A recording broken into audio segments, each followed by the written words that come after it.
Rochester. You can see that his book, which is widely available. I encourage everyone, if you haven't gotten it and read it, you should do so. It's a really very interesting read. So Justin, welcome tonight. One other thing I can mention about Justin, just given the context, is that he lives in the city of Rochester. His kids are attending Rochester City Schools, which is a real choice that we make. And I think it's significant, so I mentioned it. Okay, I'm going to let you talk for about half an hour, as long as you want. And at some point, I'll come back on and start firing some questions at you.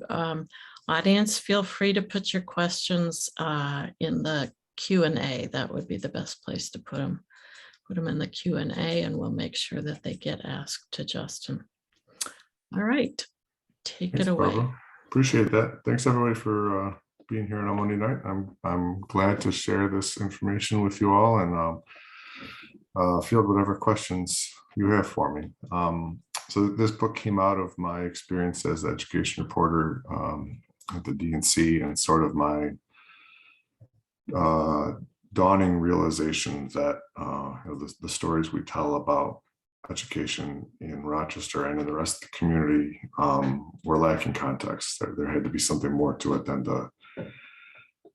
the reasons for inequities that we usually land on. So that became my research project, and eventually this book, some of which I'm going to share with you.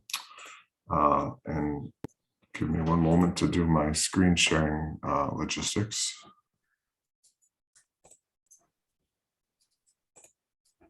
This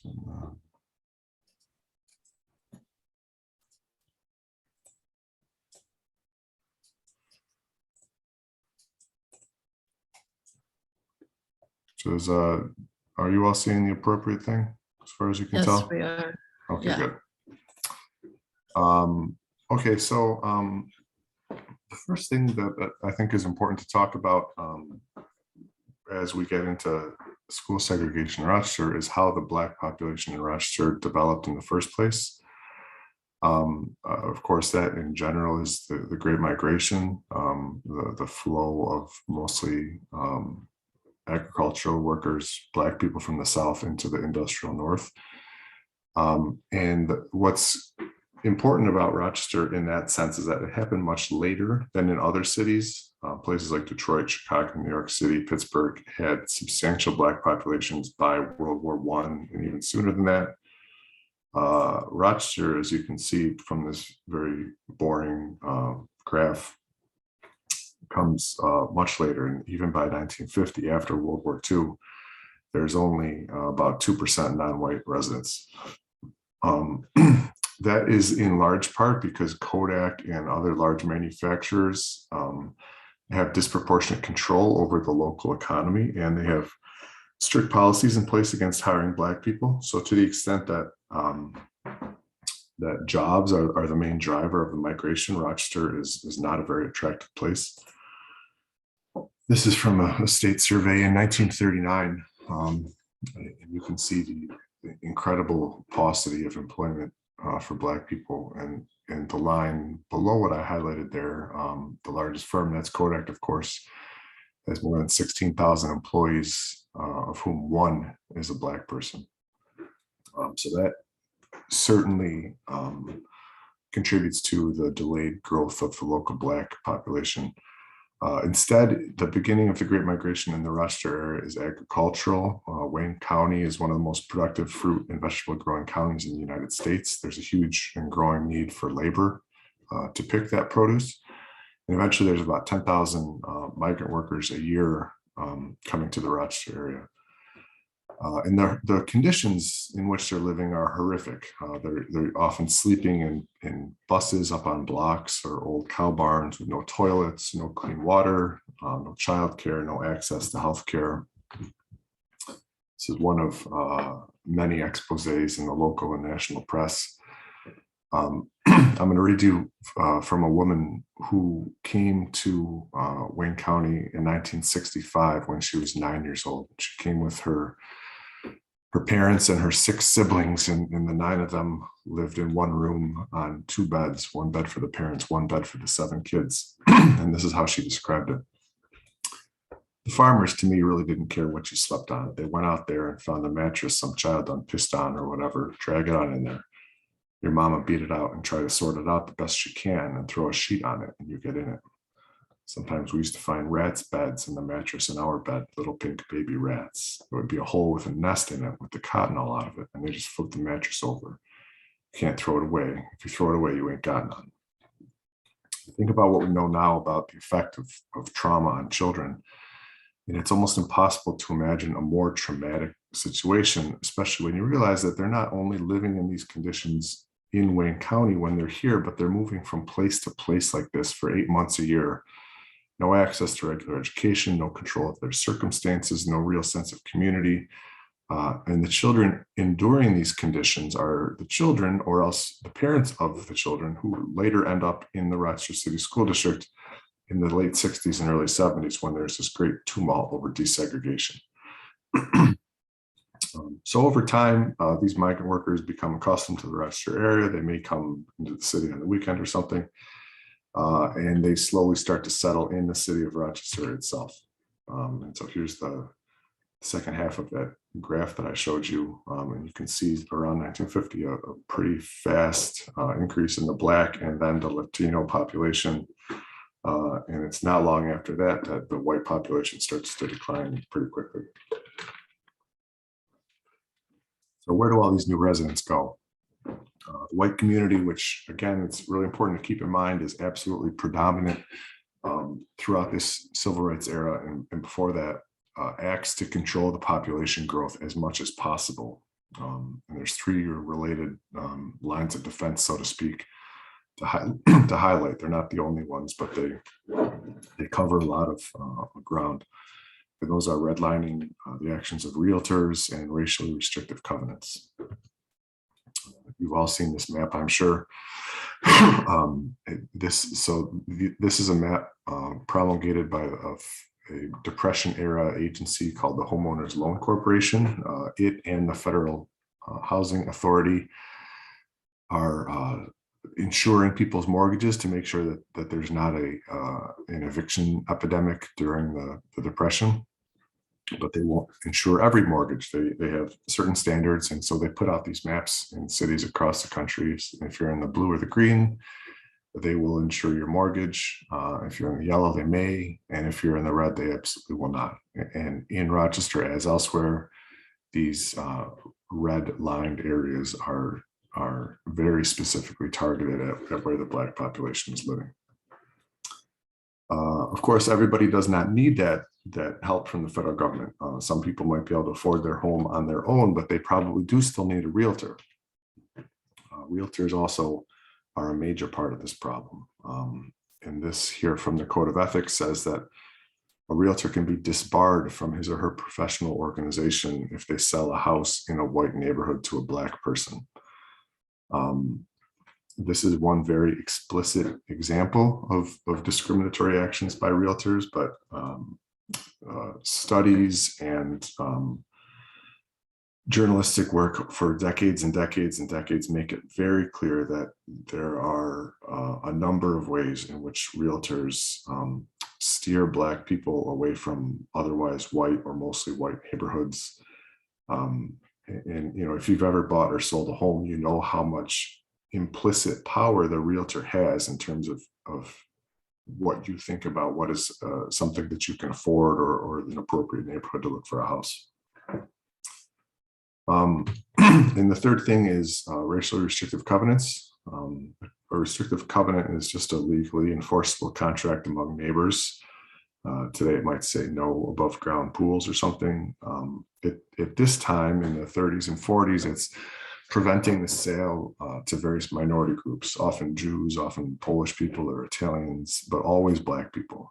And as new developments are coming online, these are obligatory and a major selling point. There's a great deal of coded language that gets used to let people know as they're shopping for a new house that this is the kind of neighborhood that you would want to raise your children in, or this is a live among, you know, people of your standard, or things like that, that let people know that there are racially restrictive covenants. These are legally enforceable until 1948, and the lingering effect goes much longer than that. This one here is from a house on East Spruce Street in East Rochester.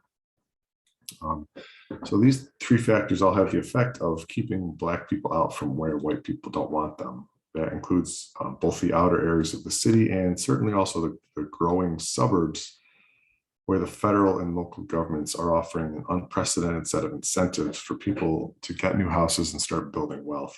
And when we say we're keeping Black people out of those areas, that means, of course, that they're being kept in where they are, into the 3rd and 7th wards in Rochester, and those places are deteriorating rapidly from a physical perspective. In those neighborhoods, single family houses get divided up into 4 or 6 or 8 apartments, and incredibly, those apartments will still rent for more than a larger, nicer apartment elsewhere in the city, because the Black people living in the 3rd and 7th wards are so constrained in terms of their options.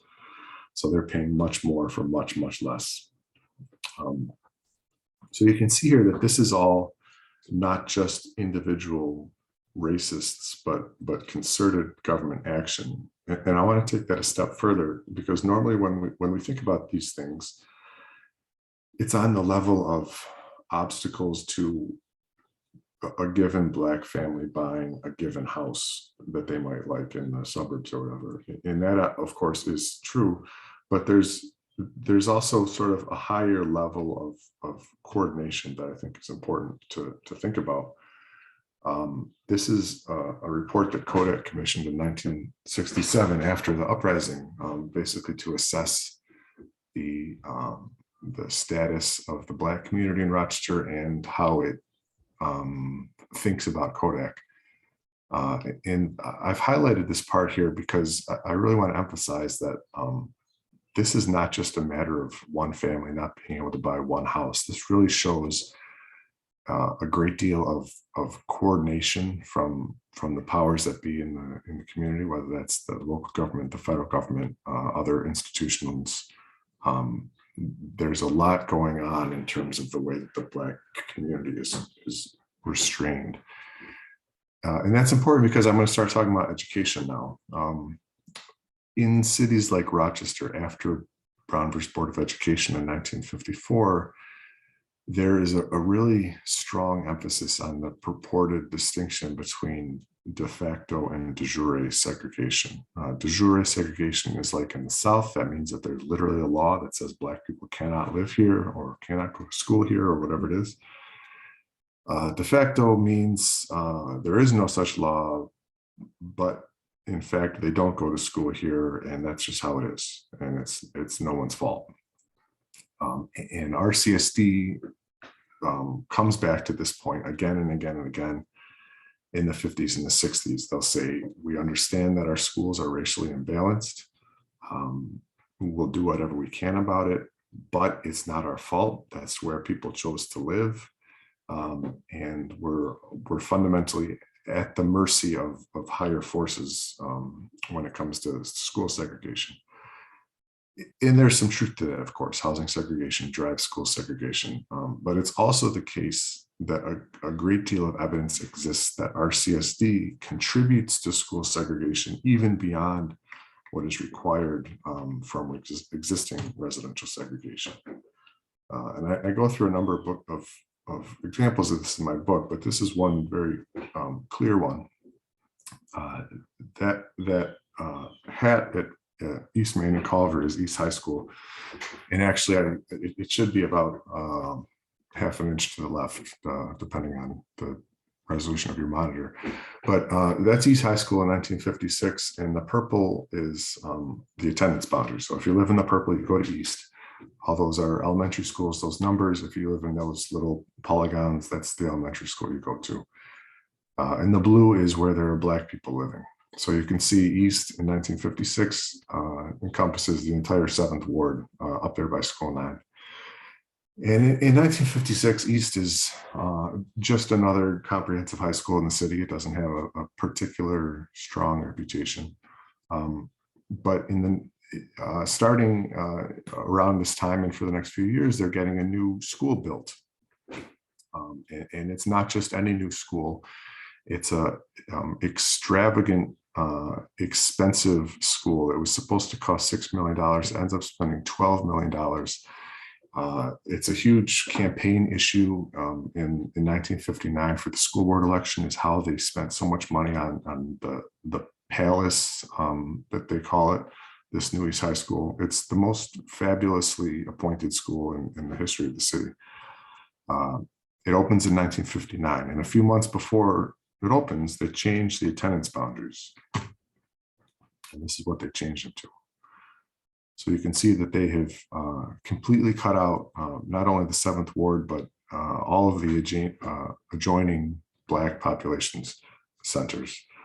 And that little red line there in the middle is Hebert Street, which is not a remarkable street. You probably haven't heard of it, but it is significant because the next street to the west is Scioto Street, which is about 100% Black at that time. And the next street to the east is Union Street, which is about 100% white at that time. So that's the only possible place that RCSD could have drawn that boundary to absolutely maximize racial segregation, even beyond what residential segregation required. So that's one of several examples. So Brown versus Board of Education is in 1954, and it takes a while before the effects really reach the North. But in 1961, the first federal desegregation order comes in New York. That's in New Rochelle.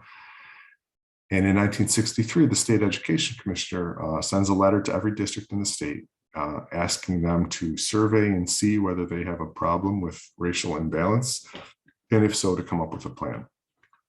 So the first thing that RCSD does is called Open Enrollment. And that's essentially, if you live in one of these elementary school zones and your school is overcrowded and there's room in an adjacent school, then you can apply to go there. So the first thing RCSD has to do at the end of 1963 is recruit families who might want to do that. This is the letter that they send out. We would like to know if you want your child to have a chance to attend a school where there are more white children. That's like the most racist possible way that you could phrase that. They were expecting about 2% of the families who received this letter to participate based on precedent nationally. Instead, they get about 35%. So that's about 1,700 kids, and they whittle that down to about 640 on the Friday before it's going to begin. So that the kids are going to get on the bus and go to their new school on Monday. And on Friday, there's 640 of them. Over that weekend, white parents drive through the 3rd Ward and tell parents that it would not be a good idea for their children to get on the buses on Monday.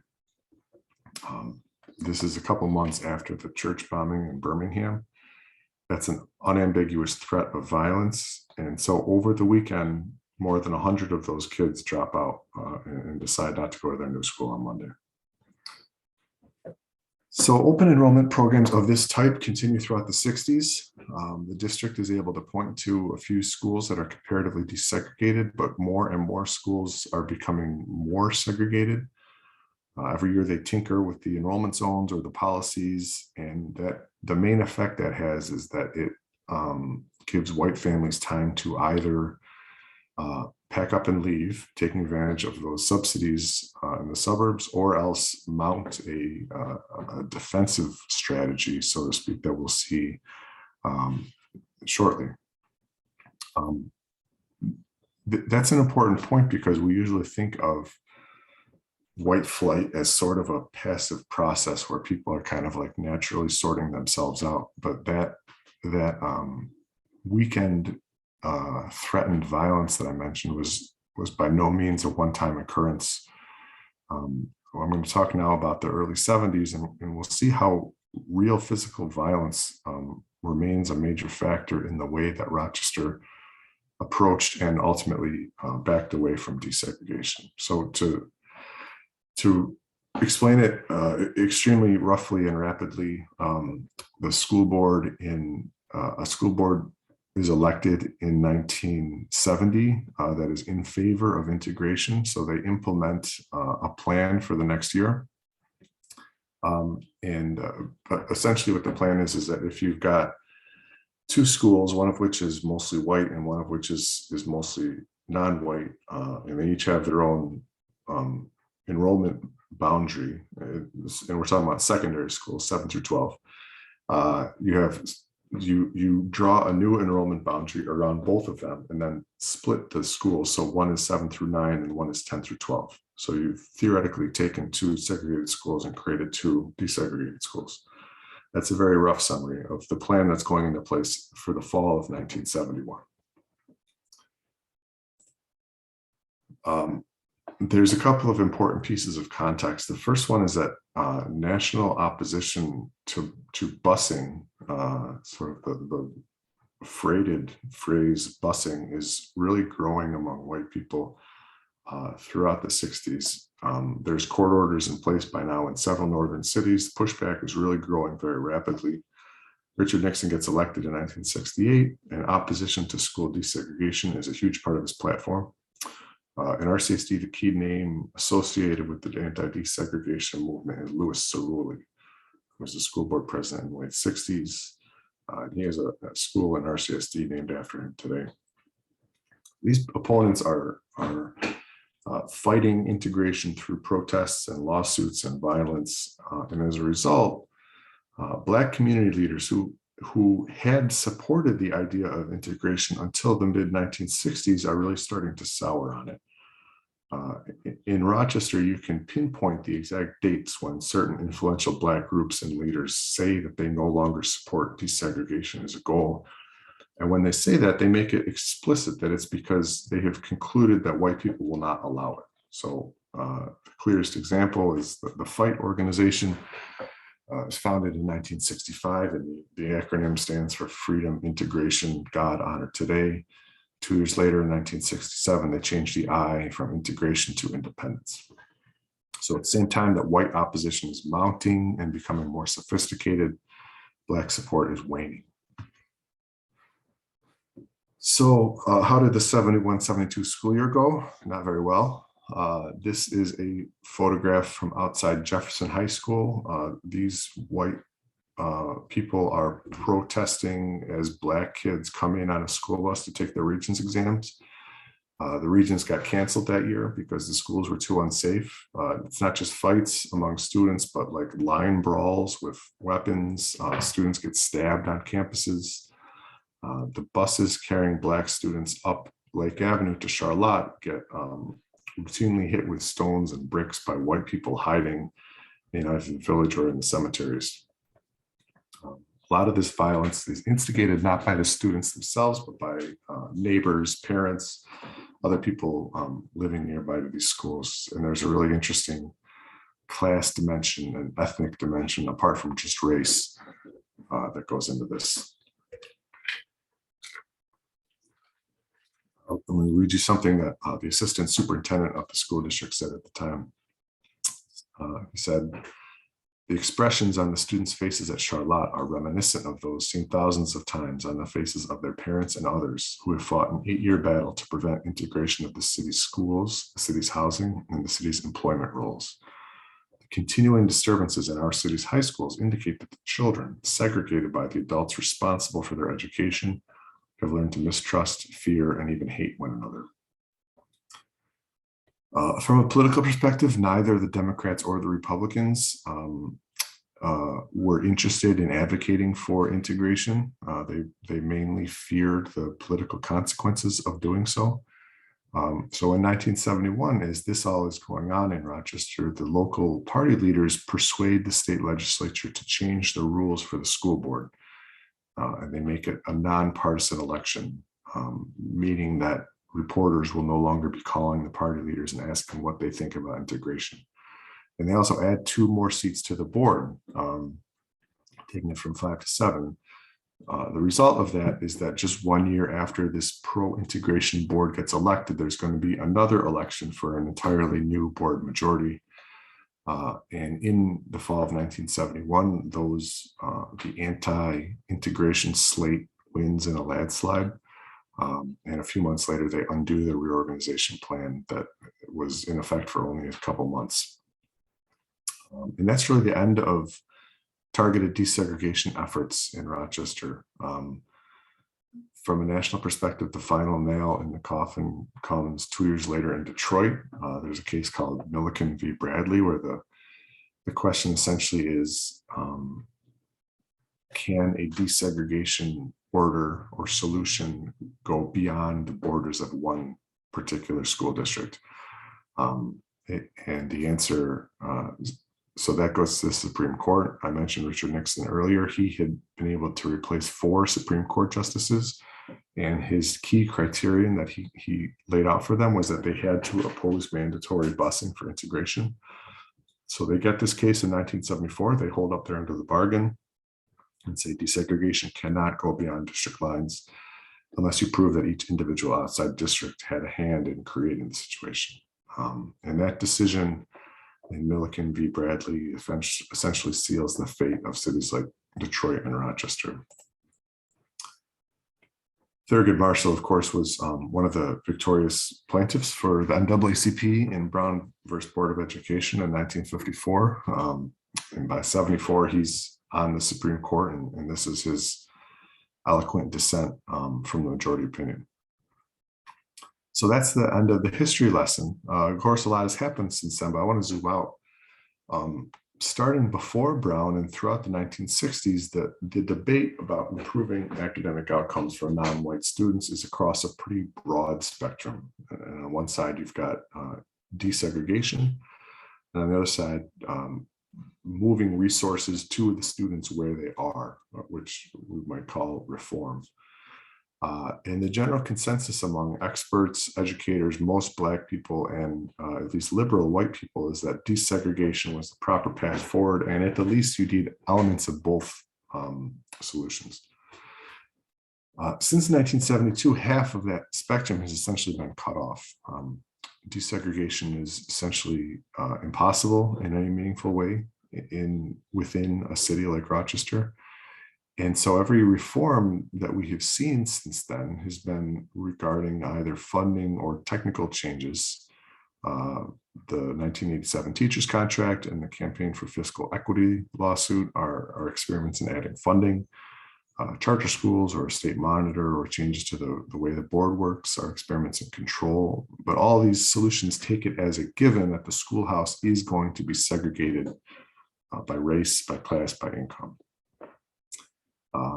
There's a great deal of empirical research showing that is not a proper assumption for how we can fix our schools. This is one very compelling study by an economist named Rucker Johnson, and this is a little bit confusing, so let me walk you through it. He merged a couple of long-term life outcome data sets and created essentially matched pairs of students or people, I should say, who are alike in all ways, except whether they went to a school under a desegregation order. So he did that for Black students and for white students. And so that dotted line in the middle, that's the year, like year 0 of integration. And then to the right, that's how many years the child spent in an integrated school. And you can see that Black kids who go to a school that's been desegregated or had a desegregation order at the least, immediately see a rise in their adult wages, and that goes up to a 30% increase if they spend their entire education in a desegregated school. And for white kids, there's no appreciable change. They do what they're going to do anyway. And Rucker Johnson has this same chart for later health outcomes, for later likelihood of incarceration, for later educational attainment, a whole series of data showing absolutely clear benefits to attending desegregated schools. I talked to a number of people in Rochester who were students at these schools during these years in the early 70s.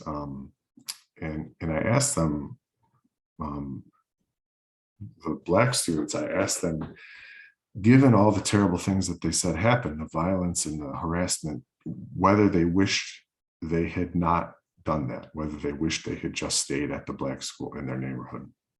And I want to read to you something that a man named James Beard told me. He was the leader of the Black Student Union at Charlotte in 1971. He told me some just hair-raising stories about violence that he saw. And this is what he said when I asked him that. When you're young and you're Black and you come from a totally Black environment and community, you learn something when you're immersed into a white culture and community in a way that's almost organic. I'm so grateful, regardless of all that happened at Charlotte, all the tears, all the fighting, all the blood, everything. I'm so grateful I got the opportunity to meet people, whether they were Black or white, because I didn't have any white friends. There were no white people in my community. When I started to develop friendships with these young white guys, I had a consciousness shift in my revolutionary attitude of all white people need to just die. Regardless of what was going on at Charlotte, I then knew, wait a minute, all white people aren't like that. I actually love some of these people. And I knew that, and I know that sounds crazy, but I'm grateful for that. And of course, that's not just a Black guy saying that about his white friends, but it goes both ways in terms of the impact that experience has.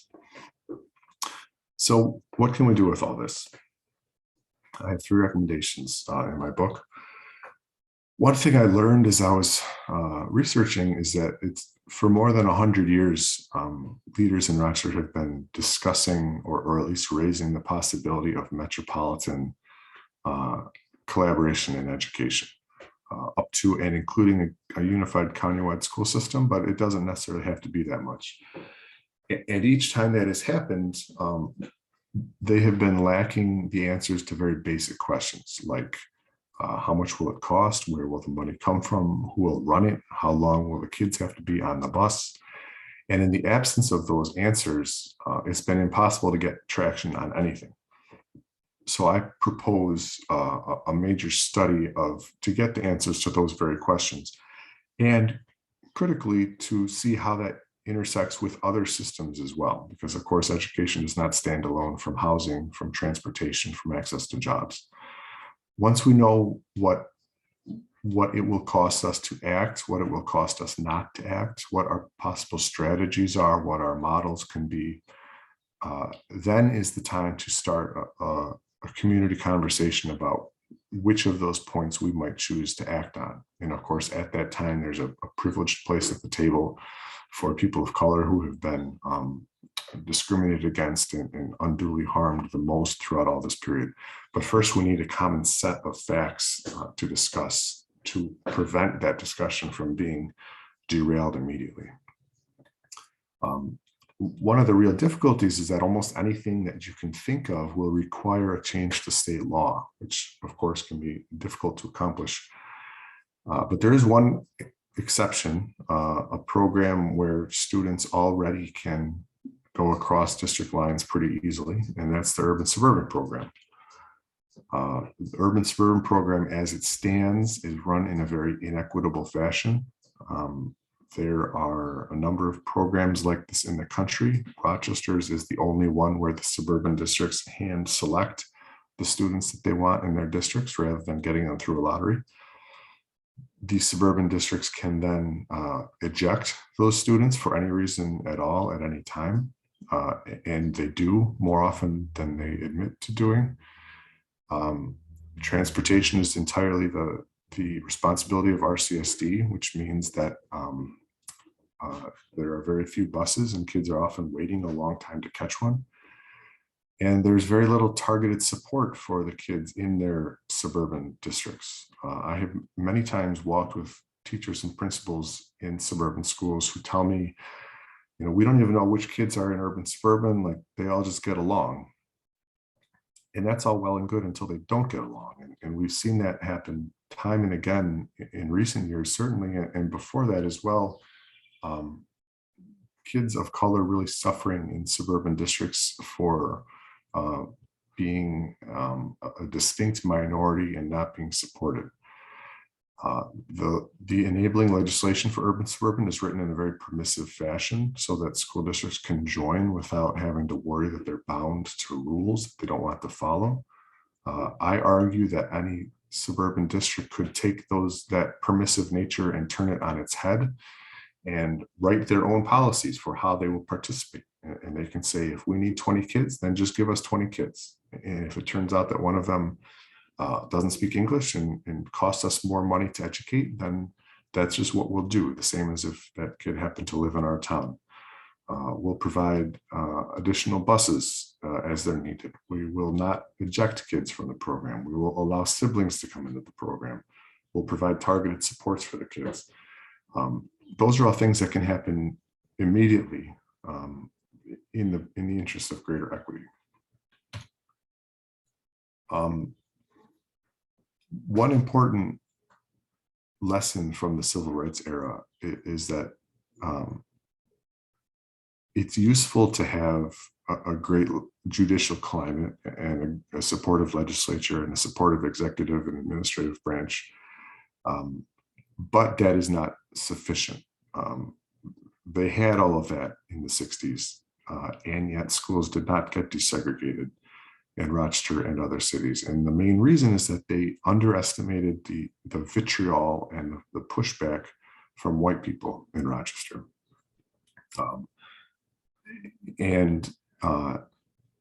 That still would be the case today. I think that we can mostly agree that that essential underlying force of racism is still there, and that needs to be treated as a root cause rather than trying to kind of dance around it with legal strategies. That's something that is in process to a certain degree in all local school districts, and in my opinion needs to be increased and continued.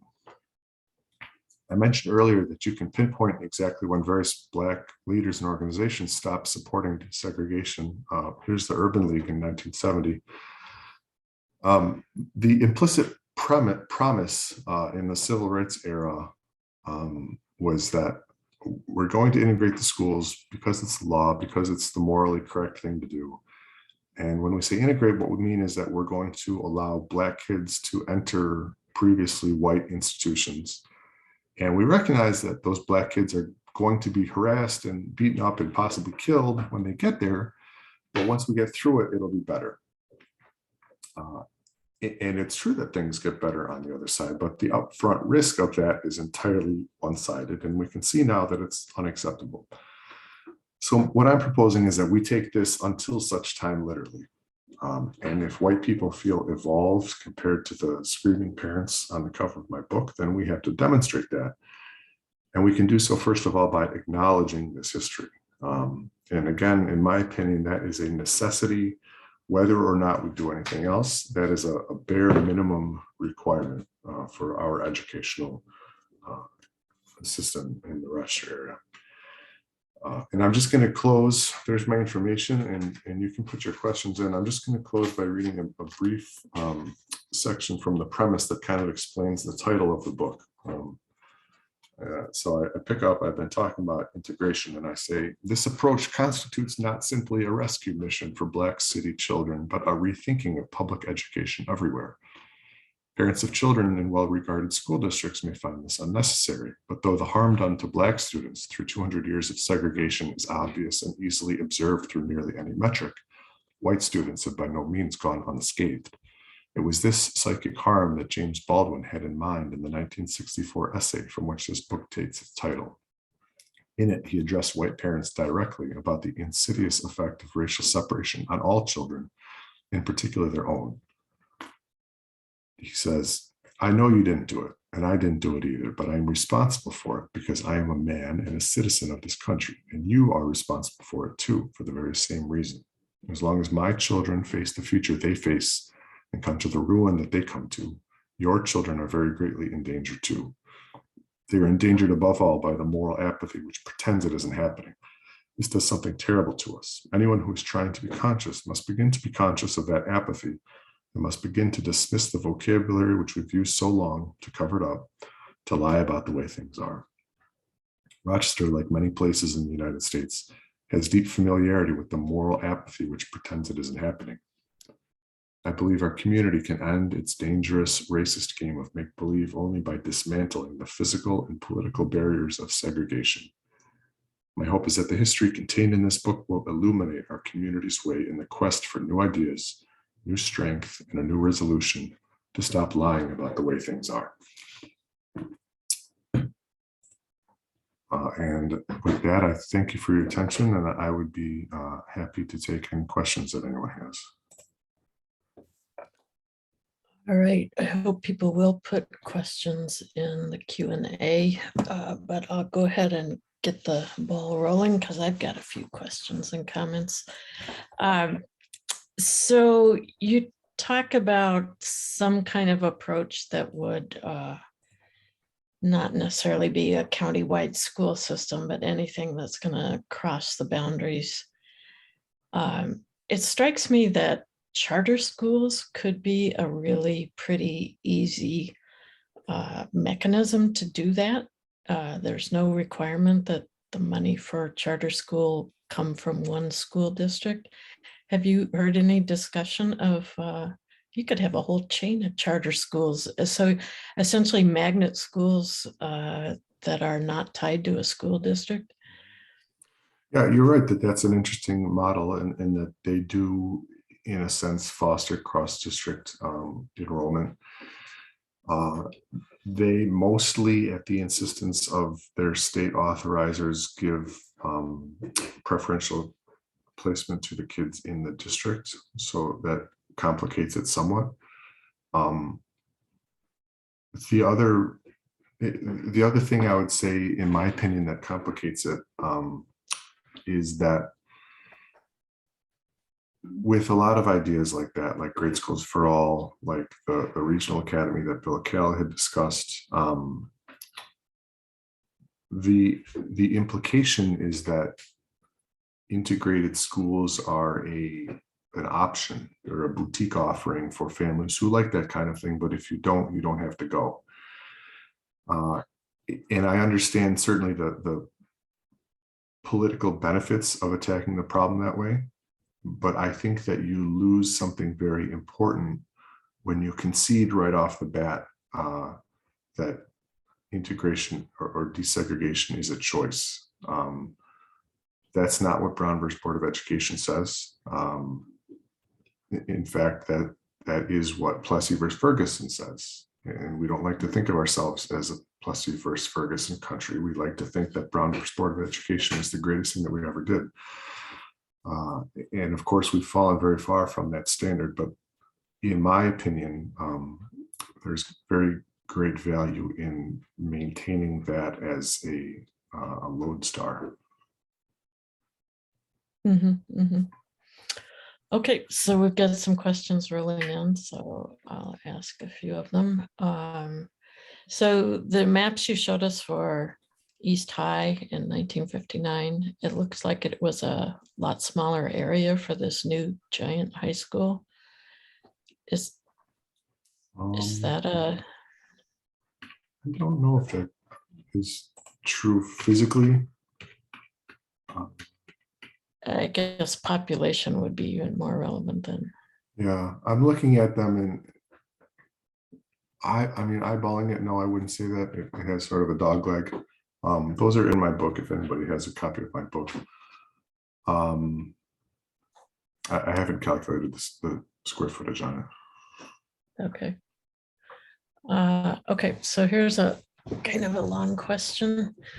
Upon finishing your book, I felt a sense of helplessness in spite of what you just said. It seems that only when all the stars or requirements, attitudes are in support of even one of your goals align that we can make progress. I say this remembering the 1972 example you cite when Rochester was ready to go forward. Nixon led the fight to end busing, a necessary part of the proposals. Well, I am afraid to say that I'm not necessarily here to bring you hope. I don't, if someone offered me odds on whether things would look remarkably different in 20 years, I don't know which side of the wager I would take. But I'll say two things. The first one is that all three of my recommendations, I made a point of recommending things that were achievable. The first one is just a consultant report. There's a gajillion consultant reports that get commissioned every year on everything under the sun. So that shouldn't be that hard.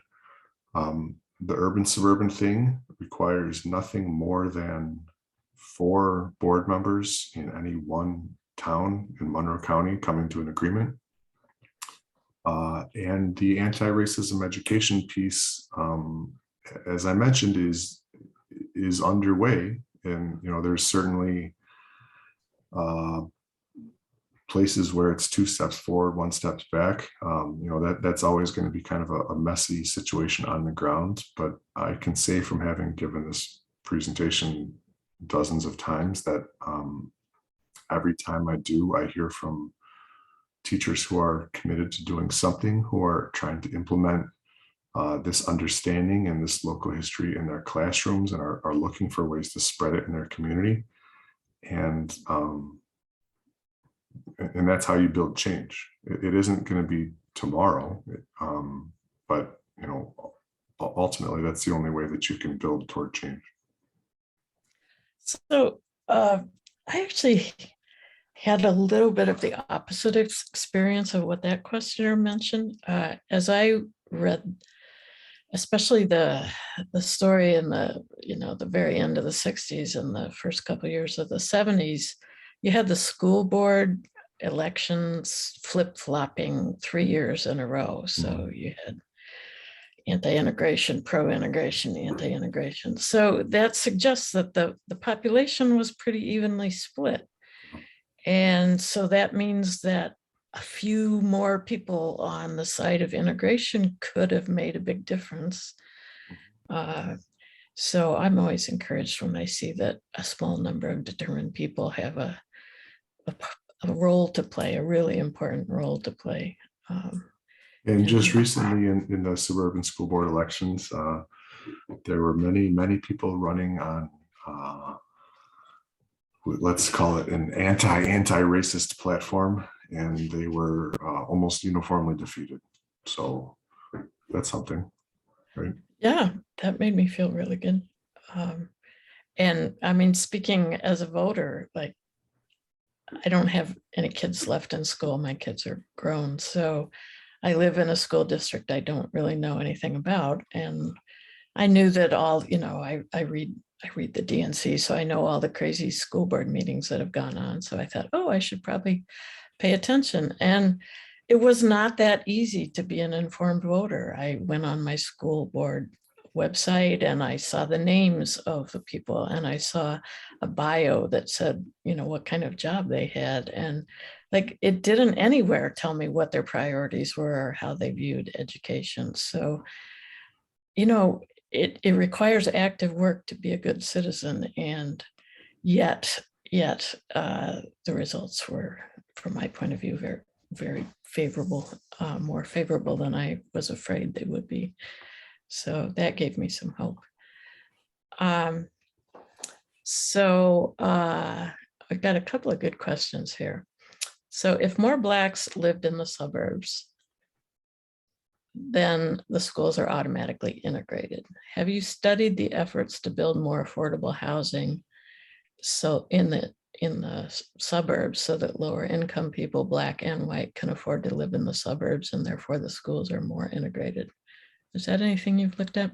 Yeah, that certainly is true. I mean, there's no question that improving access to housing for everyone anywhere is an easier way to tackle a problem. I haven't studied it in depth, just because that was not the topic I chose, but I know enough to say that there are a million different ways that can be done, and many ways to advocate for that in one's own community.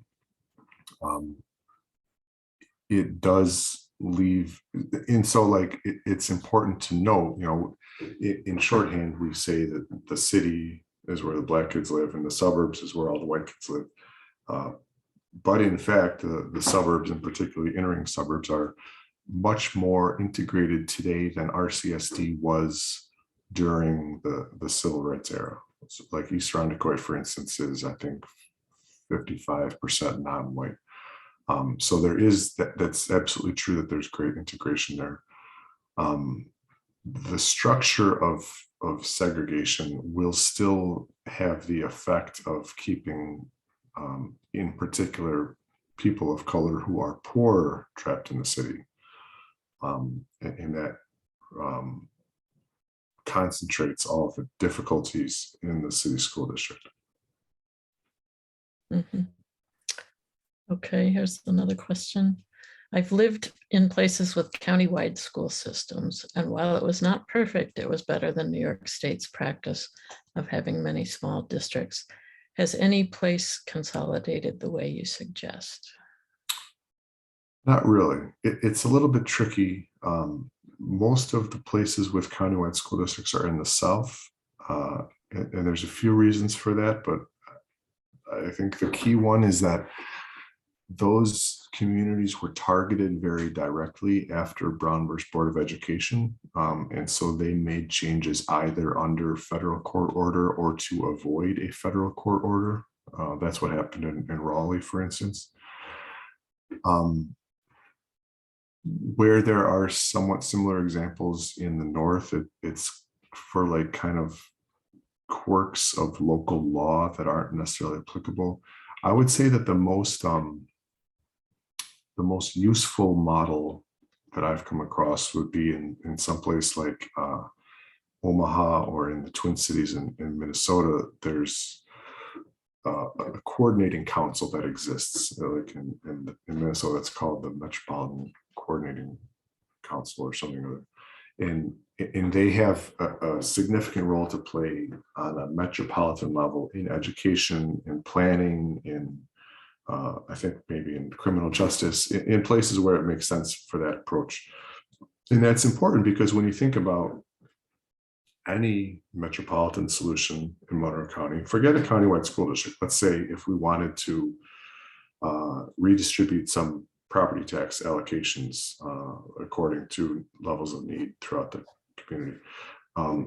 There's no logical place where that would happen, right? There's Monroe County, but they don't really do education. There's BOCES, but there's two of them for some reason. And RCSD by law is not allowed to be in BOCES, so they can't really be a part of that. There's no metropolitan entity where any of this stuff would live. So I think having something like that would provide a logical place for the conversation to take place and possibly for change to take root. Mm-hmm. Okay. Have you been invited to talk to the Rochester Teachers Association or make presentations to RCSD teachers, other school district staff, or the county legislature? Sort of, yeah. I have spoken to students and teachers in some school districts. I've been invited to do so in the future to other school districts, including board members. I'm aware of a lot of reading groups, both among sort of teachers self-organizing and district administration types in RCSD and elsewhere. So I do think that it's getting out there. Yes, the short answer is yes, sort of, and I hope that there will be more. And anybody who's on this call can feel free to tell their local elected officials or administrators that I would be more than happy to do any such thing in any school district around here for no cost and whenever they want. Tell us anything about receptions you've gotten from them? Well, usually if they wouldn't receive me well, they wouldn't have invited me in the first place, exactly. I guess is what I would say. I have heard secondhand of times that I haven't been invited places, I'll say that. But when I speak, I have not yet been booed out of a suburban school, if that's what you're asking. Yeah, okay. Can you please talk about the role of journalism in bringing justice to our school systems, especially in this era when local journalism is shrinking. Right up my I wheelhouse. thought about that. You're clearly able to do advocacy here in the context of your book, and probably in your day-to-day journalism, you're less free to do that. Yeah, so this has been to be candid, a new experience for me to be in this chair in my home office advocating, and then in my same chair in my same home office doing my, my normal education reporting job. Barbara, you said it very clearly, I think, earlier with the suburban school board elections. When I began at the DNC 10 years ago, we would have a team of, I don't know, 5 or 6 people calling every single person running in every single race and interviewing the administrators in every single district about what all was on the ballot.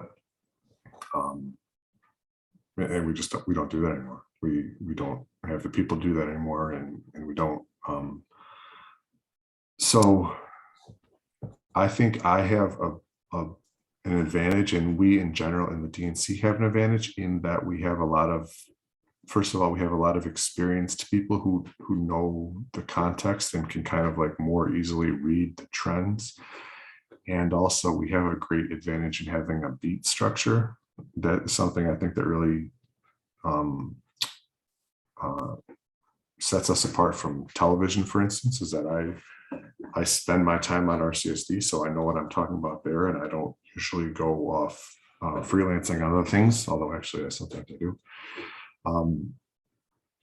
So yeah, I mean, that's why we get up in the morning and do our jobs, because we think that it makes the world a better place. And lately it's getting more and more irritating and frustrating to do so, but we're still here.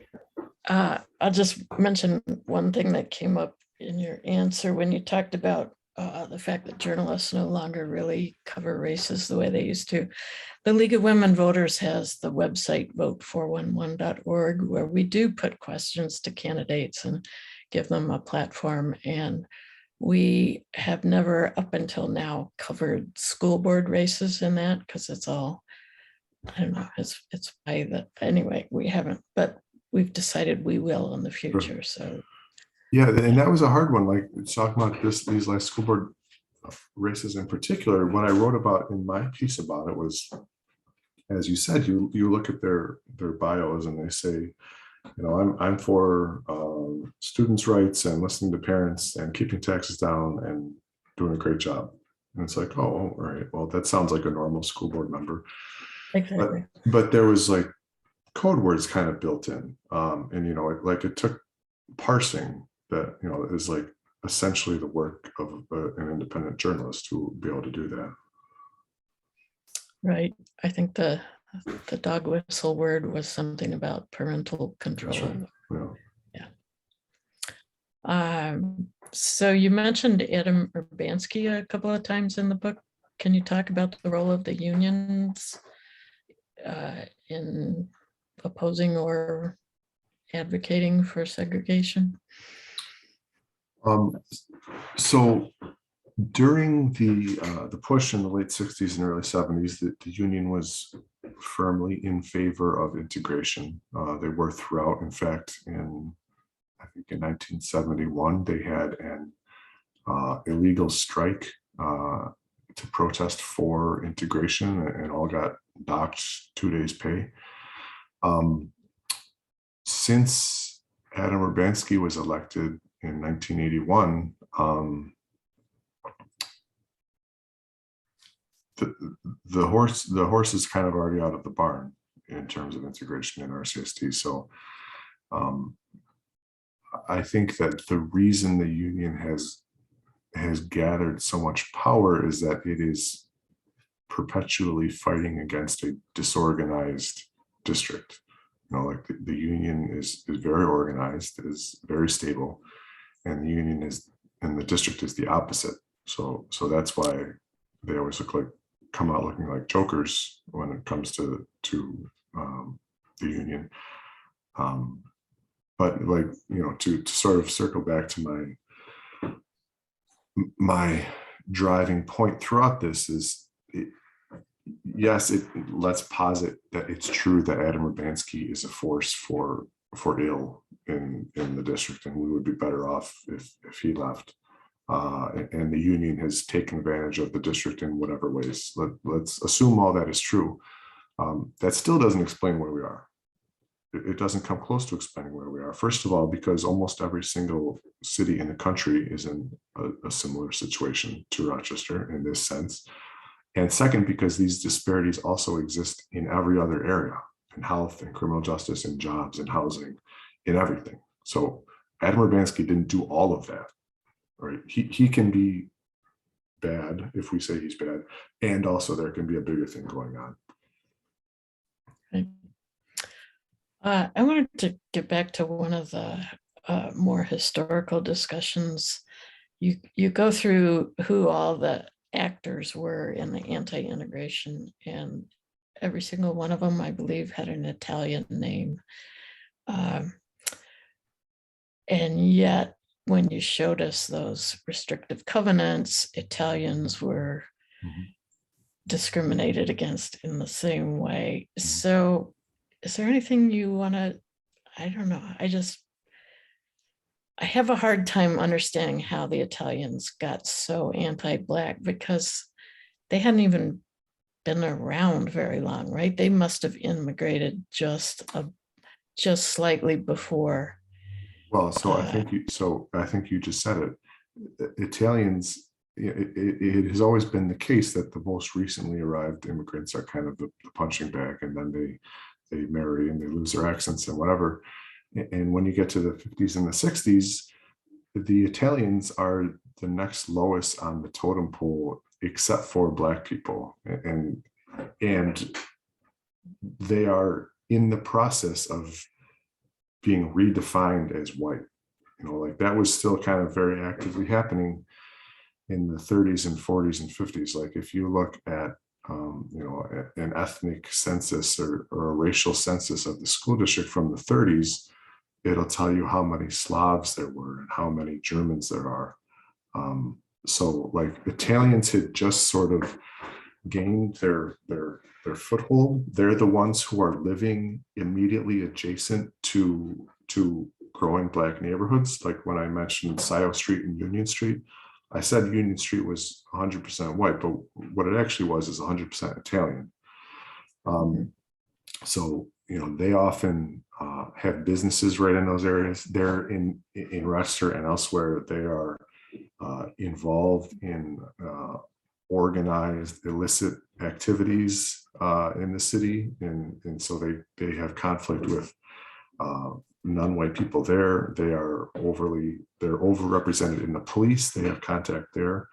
And so that is a phenomenon across the country that the ethnics, they call them, the Italians and the most recently sort of christened white people are on the front lines because they just got done having that discrimination. And now they see themselves as escaping it. But now you're saying I have to send my kid back into, whatever neighborhood with the lower people on the totem pole. So a couple of other things I found really interesting, like your descriptions of the school board meetings that ran past midnight because they had crowds of angry people there to harangue. And I'd heard of some of this, but I'd never heard that part. And I was shockingly like, oh, that just happened in 2022 and 2021. And I thought it was a new and terrible trend. And so it's been around forever, and somehow we're still here and we haven't quite lost all our democracy yet. Yeah. So in that sense, I felt not terrible. And then there are no new and terrible trends under the sun. Yeah. But I was intrigued that some of the same issues were there. Like people were worried about sex education in the schools then, and now we're worried about gender issues in the schools. And they were pretty an anti-intellectual movement, right? They wanted reading and arithmetic, and they didn't care if they got anything more. And they actually weren't that keen on arts and literature. And that just sounds like the people banning books today. Yeah, I think that the conservative position quite consistently has been teach the kids to write and to add and to subtract and leave the social stuff out of it. And that is, I think many of us agree, is inimical to a quality education in any kind of holistic sense. But if you want to make sure that your children are never expected to, I don't know, counter or value or understand the way that other people live their lives because it is perceived as threatening, then that's what you argue for. It's also worth pointing out that a lot of both the 71-72 reorganization plan and a number of other initiatives that I talk about in the book, I talk about it as a desegregation plan, but it was actually, they called it reorganization, and it had a lot of components to it, and more of them were targeted at kind of revitalizing educational practices. So for instance, if they had ever gotten to the elementary schools, they were going to mix some of the grade levels so kids could kind of proceed as they wanted to. And they had plans for, more interactive education and all of these things. And so that too became part of what conservatives were pushing up against. They said, we don't need all this touchy-feely education. Just sit the kids down and teach them the damn letters and numbers, and we're going to leave it at that. Right. So have you been invited into some Black spaces to talk about this? Are Blacks ready to and interested in talking about this history right now, or have they lost interest in? Yeah, I have, and it is an interesting conversation. It's a different conversation, that's for sure. And I addressed that in the introduction of the book. It is absolutely the case that Black community leadership, for the most part,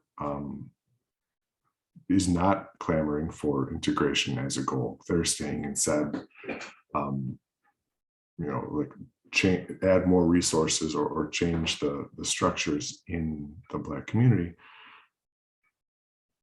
for a number of reasons, one of which is that there are many people who can still remember getting hit with bricks the last time they tried to go to a white school somewhere. So, you absolutely can't argue with that. That makes an enormous amount of sense. I would say two things.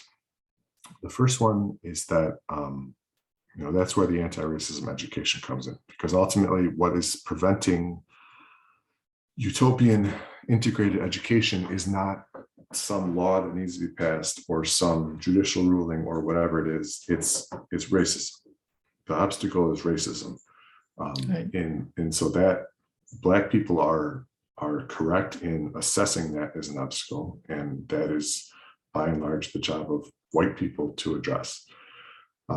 But the second thing I would say is that there is very consistent evidence, both in polling and in people's actions, that Black families are interested in integration as a goal. They consistently say so in polls, and in urban suburban, for instance, there are usually around 10 applicants for every child who's admitted, even though it's well known that there are very drastic restrictions on who gets in and how they're treated in those schools.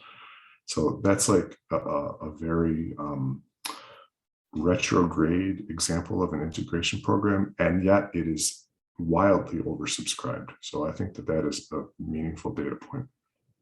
Mm-hmm. Mm-hmm. So you call for this anti-racism education, and I don't know if you knew this, but last week we gave our annual Making Democracy Work Award to Shane Wigand and Oh. Keisha James. Oh, good.